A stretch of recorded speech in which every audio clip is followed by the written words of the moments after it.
अब चलो इसके बारे में बात कर लेते हैं, कैसे बचाव करेंगे, कैसे बचेंगे इससे। सबसे पहले तो सबसे इंपॉर्टेंट ये मास्क यूज करो, सिंपल है।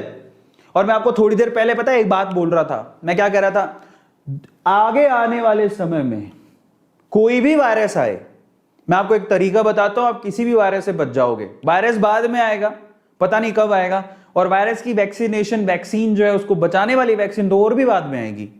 लेकिन एक चीज है जो आपको हमेशा बचा सकती है, और वो है, दो चीजें इनफैक्ट कहूंगा। पहला तो मास्क को अब से अपना ड्रेस कोड बना लो।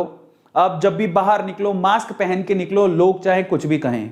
ट्राई टू अंडरस्टैंड, मास्क के बिना बाहर मत निकलिए, और ये चीज आपको डायरेक्टली बचाएगी वायरस से। इसके अलावा ये किसी भी तरह के वायरस और फंगस से आपको बचाएगा ही। तो मास्क को अपने शरीर का हिस्सा बना, अपनी बॉडी का एक पार्ट, मतलब ये जैसे आप टी शर्ट पहन के बाहर निकलते हो, ठीक है, अपना पैंट पहन के बाहर निकलते हो, तो आप ये ठान लो कि मैं जब टी शर्ट पहनूंगा, पैंट पहनूंगा, तो मैं मास्क भी लगाऊंगा। ये मेरे लिए इंपॉर्टेंट हो जाता है, मैं ऐसे बाहर नहीं निकलूंगा। दूसरा सबसे पहले तो जिनको प्लांटेशन,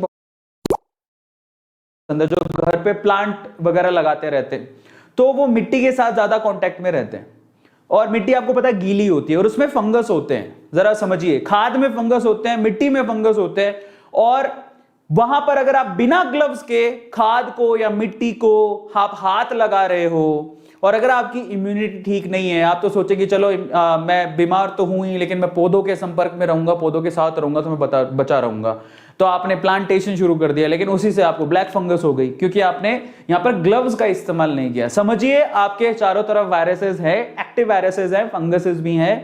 इसके लिए बोला जाता है कि आप मास्क पहनिए, और अगर आप ऐसे कोई काम कर रहे हैं, प्लांटेशन वाला कोई भी काम कर रहे हैं, तो आप ग्लव्स जरूर पहनिए। ग्लव्स को पहनना बहुत ज्यादा जरूरी है, स्पेशली वेटी सॉइल के लिए बहुत ज्यादा जरूरी है। इसके अलावा सबसे इंपॉर्टेंट है, आप कहीं भी कुछ भी करके आए हैं, जरा समझिए, कुछ भी करके आए हैं, किसी भी चीज को हाथ लगाया है, खाने से पहले हाथ धोएं, खाने के बाद हाथ धोएं, हाथ लगातार धोते रहे, हाइजीन का पूरा ध्यान रखें। बस यहीं से तो सबसे बड़ी अगर समस्या का जड़ा, अगर हमें किसी भी वायरस से बचना है, अगर हमें दुनिया में कोई भी वायरस आ जाए उससे बचना है, तो दो चीजें मैं आप लोगों को कहूंगा हमेशा, एक तो मास्क हमेशा पहने, और दूसरा अच्छे से हाथ धोएं। अगर आप प्रॉपरली हाथ धोते हैं, खाना खाने से पहले, खाना खाने के बाद, कोई भी काम करने से पहले, कोई भी काम करके आप आए उसके बाद, बाहर से आए उसके बाद, मैं अगर किसी भी काम के लिए जाता हूं बाहर, तो मैं आज तो ये हो गया कि मैं प्रॉपरली नहा लेता हूं।